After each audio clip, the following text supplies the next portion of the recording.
श्रीवास्तव ये तो मोदी सरकार के लिए ट्रू ज्यादा बैठ रहा है। मैं किताबों के लिए बात कर रहा हूँ, मोदी सरकार आप होंगे, हम नहीं है। जो मसला आपने आप मोदी नहीं, आप इतिहास पे रहिए। देखिए अंजना जी, इनको इतिहास पे किताबों में ले आइए। मोदी के अगर जाना है तो बता दीजिए उस वकील का नाम। सूर्यवंशम शर्मा मुझे आता, सूर्यवंशम आ गया। आरएसएस के थे, हेडगेवार के क्लोज थे और अंग्रेजों की तरफ से लड़े, भगत सिंह के खिलाफ लड़े और फांसी डलवाई। और आसफ अली वो मुसलमान एडवोकेट था मेरे इस मोबाइल जो भगत सिंह के फेवर में लड़ा। प्रोफेसर साहब थोड़ा क्लास छोटी, मतलब छोटे में बता दूं कि भगत सिंह के खिलाफ गवाही किसने थी, आपको पता है? नहीं, आप पहले बताइए वो कौन था वकील? सर आप इतिहासकार हैं, हजारों किताब पढ़ी है। गवाही सूर्यवंशम शर्मा कौन थे? वो आरएसएस का था, हेडगेवार का क्लोज था और ये वो एडवोकेट था जिसने भगत सिंह को फांसी में के तख्ते तक जाने में मदद करी। की डेफिनेशन पद बताइए। और आसफ अली आप कह रहे हैं ये हिंदुत्व वाले सुन ले, पद बताइए। आसफ अली वो एडवोकेट था जो लड़ा भगत सिंह के फेवर में, अकेला लॉयर था जब सबने इस केस को लेने से इनकार कर दिया था। ये है फैक्ट। जल्दी से बोले। बस एक काकोरी का जो प्रकरण हुआ था जिसमें अंग्रेजों का खजाना लखनऊ के पास काकोरी में कैप्चर कर लिया था क्रांतिकारियों ने, जिसके लिए अशफाक उल्लाह खान राम प्रसाद बिस्मिल को फांसी हुई, उसमें अंग्रेज सरकार का वकील कौन था? कांग्रेस के नेता जगत नारायण मुल्ला। और पद के साथ बोल रहा हूं जो 1916 लखनऊ कांग्रेस अधिवेशन में स्वागत समिति के अध्यक्ष थे। आपने मान लिया कि भगत सिंह वाले केस में अरे भाई मैं ये नहीं कहा, मैंने यही कह रहे हो ना, नाम बताइए ना, यही कह रहे हो आप। मैंने सूर्यवंशम शर्मा बोल दिया ना, प्रोफेसर प्रेम सिंह को पलटने दीजिए। हो गया, मैंने तो जगत नारायण मुल्ला का पद बोला। डायवर्जन है, हो गया, ये डायवर्जन है। पद के साथ बोला, हम बोल रहे हैं। प्रोफेसर साहब एक सेकंड, प्रोफेसर साहब कौन इतिहास बदल रहा है? और राजपथ को कर्तव्य पथ करने से या जॉर्ज पंचम की मूर्ति हटाकर नेताजी को सम्मान देने में कौन सा इतिहास बदल रहा है? मुझे खुद आश्चर्य हो रहा है कि इस डिबेट में मुझे किस हैसियत में बुलाया गया है। बहरहाल आप अपने आप को पॉलिटिकल हिस्टोरियन मानते हैं या नहीं मानते? एक दो चीजें मैं क्लियर कर दूं। सर आपसे पूछ रही हूँ, आप अपने आप को पॉलिटिकल ऐसा मतलब मेरे स्टूडेंट और मेरे कुछ साथी कहते हैं। हाँ, खैर नहीं, मैं बस याद दिला रही थी, इसी नजरिए से आपको बुलाया गया। जी जी। देखिए, राजपथ किंग्स वे का ट्रांसलेशन नहीं है, नंबर 1। क्योंकि अगर आप राजपथ को किंग्स वे का ट्रांसलेशन मानेंगे हिंदी, तो फिर जनपथ को किसका ट्रांसलेशन मानेंगे? राजपथ जब किंग्स वे को बदल के जब राजपथ नाम रखा गया तो उसका सीधा मायना था कि आज़ाद भारत में जो लोकतांत्रिक राजनीतिक सत्ता होगी ये उसका पथ है, उसका रास्ता है। और उसी नाते उस पे जो राष्ट्रपति भवन से लेकर के सीधा चलता है, उसी नाते ये फैसला किया गया कि 26 जनवरी को जो गणतंत्र दिवस होगा वो उस रास्ते पे मनाया जाएगा।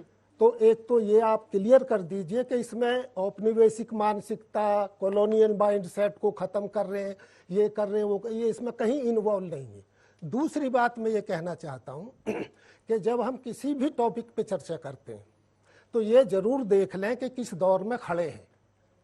ये कॉरपोरेट राजनीति का दौर है जो कॉरपोरेट द्वारा कॉरपोरेट के लिए चलाई जाती है। मेरा बहुत हम्बल सबमिशन है कि इस पॉलिटिक्स में जो सारी मुख्यधारा राजनीतिक पार्टियां चला रही हैं उसमें स्वतंत्रता सेनानियों को ना खींचा जाए, ना घसीटा जाए।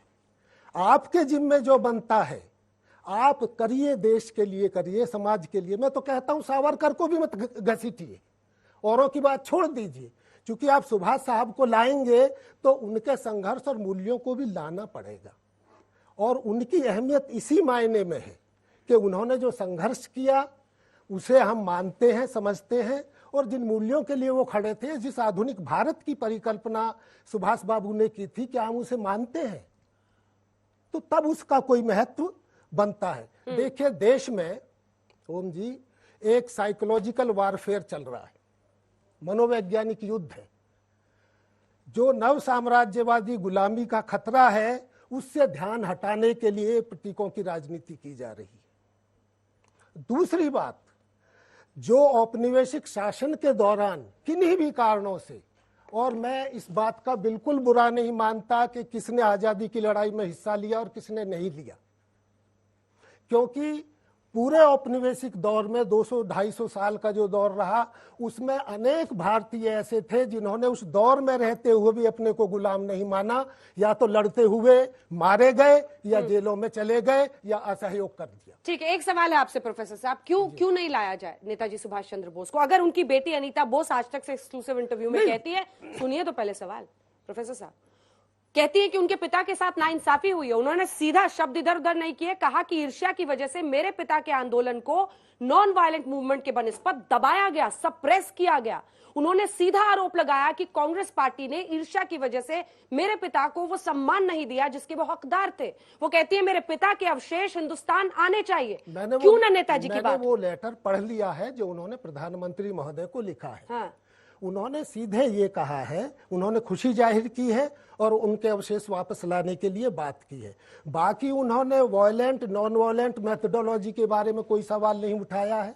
उन्होंने भाई मैं आपसे कुछ और पूछ रही हूँ, मैं लेटर का डिटेल्स थोड़ी मांग रही हूँ सर आपसे। मैं पूछ रही हूँ कि नेताजी की बात क्यों ना हो, क्योंकि आपने पूरी दलील ही यही दी कि मत घसीट कर लाइए हमारे स्वतंत्रता। मैं तो हर एक स्वतंत्रता सेनानी को कह रहा हूँ कि अगर आपके दिमाग में कोई नक्शा है देश को आगे ले जाने का, इस देश के बेरोजगारों के लिए, इस देश के विद्यार्थियों के लिए। सुनिए, अनीता बोस जी ने साफ साफ उदाहरण के साथ बोला। उन्होंने कहा मेरे पिता के साथ यह अन्याय हुआ कि 1946 की जो नेवल अपराइजिंग थी, भारत की नौसेना का विद्रोह था, जो वास्तविक कारण बना भारत अंग्रेजों के भारत छोड़ने का, उसको दबा दिया गया। देखिए, और मैं आपको बताना चाहता हूं, अगर इतिहास ये में इस बहस जिन में लोगों यहाँ ने नहीं जाया जा सकता। नहीं, वास्तविक कारण क्या था, नहीं जाया जा अरे सकता। उनका स्टेटमेंट कोट बहुत कर रहा सारे हूं। लोग आप अपना विचार रखिए, वो नेताजी की बेटी का स्टेटमेंट है। और मैं युवा पीढ़ी को बताना चाहता हूं, सर, लेफ्ट के हिस्टोरियंस कोई बहस चाहते क्यों नहीं है पुराने इतिहास पे, जो आपने वर्षों तक लिखा है, देश को सिखाया है, समझाया है? इसीलिए मैं बार बार आपसे पूछ रही हूँ, आप दाएं बाएं देख रहे हैं। मैं आपसे सीधा प्रश्न कर रही हूँ,